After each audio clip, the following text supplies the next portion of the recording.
Welcome to Patscast. I'm Brad Whitaker. Are the New England Patriots being cheap this offseason? Eliot Wolf getting a lot of criticism over these last few days after seeing guys like Calvin Ridley getting outbid by the Tennessee Titans, losing out on making trades for guys like Keenan Allen, and now Tyron Smith, who seemed to be the left tackle that the Patriots were really willing to throw the money bag at, is going to their rival, the New York Jets. And it's tough to see because when this offseason started, I would even say as soon as middle of this past week, I was very happy with what Eliot Wolf was doing because he was making some key retentions. He was bringing back the players that they needed. I know they only won 4 games last year, but the Patriots still had a lot of good players that were about to hit the free agency market.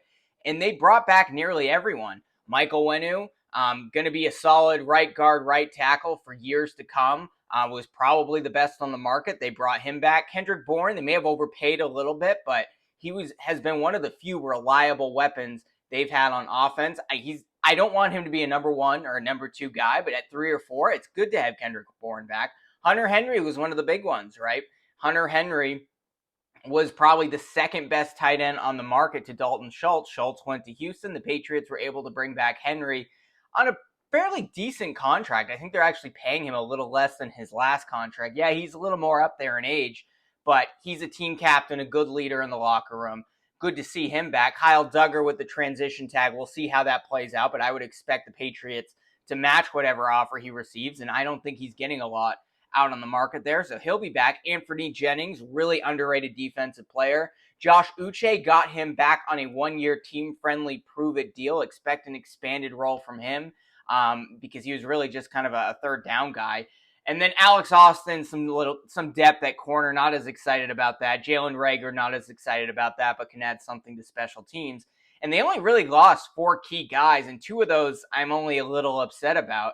Mike Gesicki, you know he was gone. Jalen Mills, good riddance in all honesty. Pharaoh Brown, I would have liked to see him back, but they acquired Austin Hooper, so I think that's still an upgrade. I would have liked to see Mack Wilson Sr. come back, but hey, it is what it is. And look, they made some good additions as well outside of the organization. Jacoby Brissett, I would have been more of a Flacco guy if I'm being honest, but Brissett is going to be a good mentor to the young quarterback that they are likely bringing in. Antonio Gibson brings them a third down back that they really haven't had for years to come, and much bigger than a James White, can block more than James White, and you're going to be able to do a lot of different things with him and Ramondre Stevenson.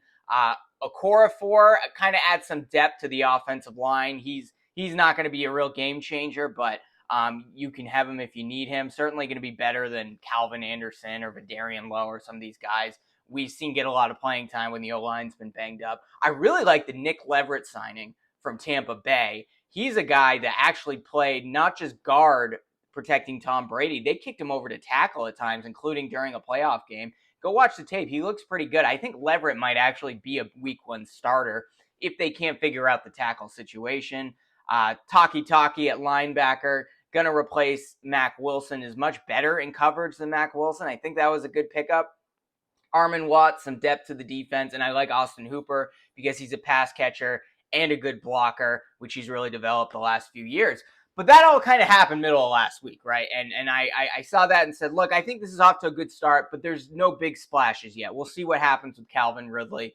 We'll see what happens with Tyron Smith. We'll see if they pursue anything on the trade market. And since then, it's been crickets. And I'm not upset about Calvin Ridley. As I've said before, $23 million a year, way too much to spend on a guy who is maybe the number 30th best receiver in the NFL. Some people say, like, he's maybe 10. No, he's not. He's like 30th.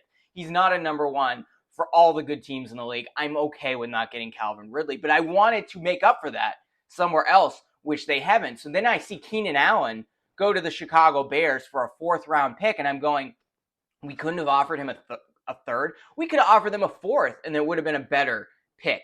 So I'm just watching some of these moves for some of these big name receivers. Patriots really need a number 1 guy on the outside, and they just cannot do it for whatever reason. And that is a bit upsetting. And then we all know the left tackle position is a major hole. They didn't even negotiate on Jonah Williams for God knows what reason. I have no idea. And Tyron Smith is going to the Jets for really, like, he's making like $6 million a year base, and then he has like 14 mil in incentives. I would have thrown 20 million at Tyron Smith, knowing that it would have been incentive laden. Maybe just give him a little more guarantee, go somewhere 8 to 10. Maybe that would have persuaded him to go to a team like the Patriots over the Jets. But this is the issue with the Patriots. They are not an attractive destination. As I've said before, they won 4 games. Nobody knows who Gerard Mayo is outside of the organization. People that haven't played with Mayo don't know a damn thing about him. I think he will build up his reputation this year, but until he develops that outside of Foxborough, nobody's going to be attracted to New England, Massachusetts state income tax, millionaire tax, cold weather, rebuilding 4-win team, and you got to really overpay for some of these guys. I think Calvin Ridley was too much. I was saying 15, 17, then you take him, but you do overpay for a guy like Tyron Smith from the Dallas Cowboys. And they really didn't even need to overpay. They could have just given him a little bit more guaranteed money than the Jets. Maybe that would have been enough to entice him. So it's not that I think the Patriots are necessarily being cheap, because they were willing to spend 22 mil a year on Calvin Ridley, which in my opinion is way too much. But they haven't been able to make any big trades or spend 20 million on a guy like Tyron Smith and give a little bit more guaranteed for a position that really would have helped them, and then they wouldn't have had to worry about tackle, at least in the early rounds of the draft. Now you're sitting there going, are we taking a QB at 3rd overall? Do we trade back, as I suggested yesterday with the Vikings, and try to build that way, but maybe lose out on one of the top quarterbacks?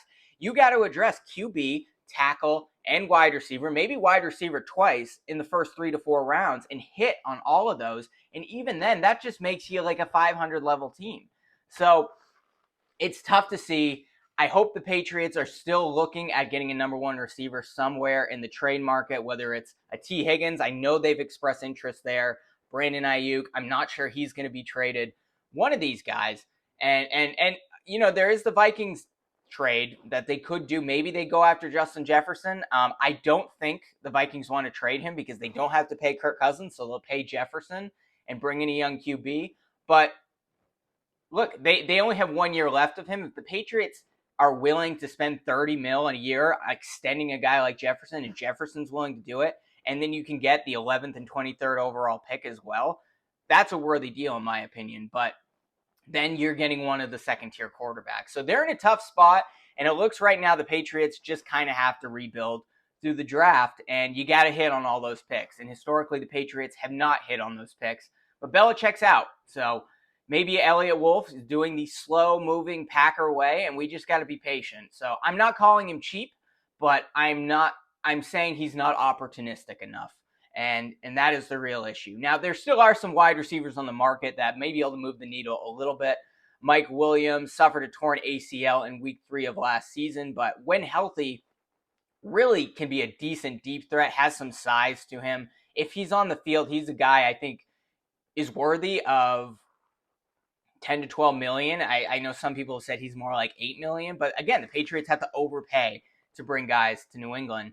Michael Gallup, I'm not as big of a fan of this guy from Dallas. I think he's kind of fallen to the 3rd or 4th receiver there. He's been in the league a little while at this point. I don't really want him. Same with Donovan Peoples-Jones. I know he worked with Jacoby Brissett. I really don't like a lot of these options. But 2 guys that I am interested in, both have played for NFC teams. First is DJ Chark for the Carolina Panthers. Really, they didn't have a lot of weapons last year. They had Thielen, they had Chark, but Chark is a decent number 2, number 3 type guy. I think he's worthy of, I don't know how much you're going to pay for a guy like Chark, but maybe he is somewhere in the 8 million range there. But a guy who I would keep an eye on because he played very well in the NFC divisional round. Not quite as well in the NFC championship game, but Josh Reynolds from the Detroit Lions. He's 29 years old, not the most athletic, but he seems to be a guy that is getting a little bit more battle tested, is improving, doesn't have as many miles as a guy his age. Josh Reynolds is a receiver that I would really consider. Definitely can make some big, spectacular plays, has great spatial awareness. Not going to separate, which isn't great. you're going to need to find a speedy receiver that can separate in the draft. But looking at this list, it's like Mike Williams, Chark, or Josh Reynolds. Like, none of those are really going to be big splashes that the Patriots can make. So they're losing out. So I would prioritize the trade market first. But as of right now, you don't have a lot of options and you have to rebuild through the drafts. But, T. Higgins, maybe Debo's on the market, Brandon Ayuk. If you can trade for one of those guys and ideally extend them right afterwards, that is the best route forward for the Patriots. And then they can pick a receiver in the third or fourth round that could potentially hit. And there are a lot of guys in this draft that could hit going third round or later. So we'll see what happens. Again, I'm not too excited about this offseason. I think it got off to a good start. Good retentions. They've gotten good value, guys. But it's been very Belichickian. It's been very Green Bay Packers so far. I don't think Belichick would have retained the amount of guys that Wolf retained, so I give him more credit for that. But for the most part, you got to make some big moves outside of the organization, and thus far, Eliot Wolf has not. So I give him basically a C+, B- so far, because you have to factor in the fact the Patriots are not an attractive destination right now, and Belichick's no longer there. Brady's certainly not there, and that was enticing to people before. And Gerard Mayo is a big question mark at this point. So let me know what you think the Patriots should do. I'm curious to hear from you. But now that the Patriots have missed out on Tyron Smith, the big question is, what do they do at left tackle? There still are some options out there. And look, as I tweeted a few days ago, throw the bag at Tyron Smith because I really do not want to entertain bringing Trent Brown back. But you are here now. We are in the should we bring Trent Brown back camp.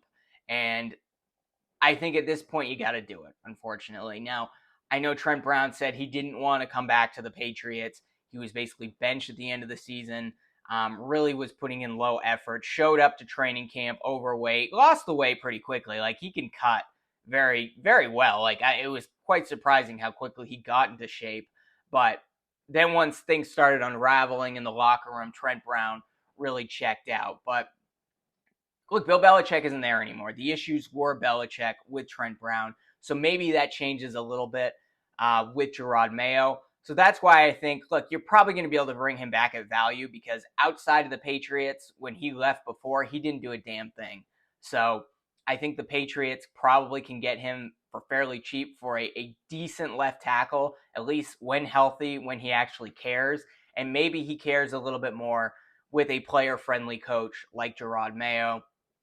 Again, this is not the most exciting option, but you have some insurance now because you've picked up guys like Okorafor, you've picked up Nick Leverett, you've picked up some guys who maybe you don't want to start week one, but if Trent Brown goes down, he checks out. At least you know if he is healthy and on the field, you're going to have something at left tackle. So I think that's something you have to at least consider at this point, even if I'm not thrilled about it. Most Patriots fans want to see Trent Brown go.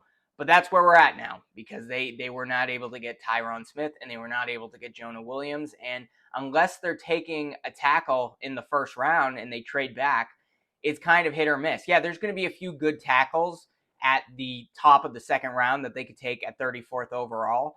And maybe one of those guys hits, but it's a gamble. And then you're not drafting a receiver until the third round. And maybe Xavier Legette's off the board. Maybe Roman Wilson is off the board. Maybe McConkey's off the board at that point. And then you're kind of going for other hit or miss guys at the receiver position. So I think I'm warming up more to the idea of trading back at this point because I'm starting to have reservations about drafting Drake May. I'm starting to like J.J. McCarthy a little bit more, but he's not going to be available. Maybe he's available at 11, but as of right now, I don't think he will.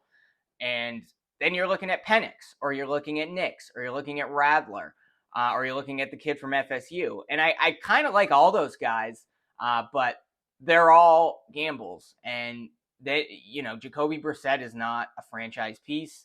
So look, we're in a tough spot now, but we knew that the Patriots were not an attractive destination. Maybe they can do something via trade before the draft. I would like to see them at least address receiver or tackle before then.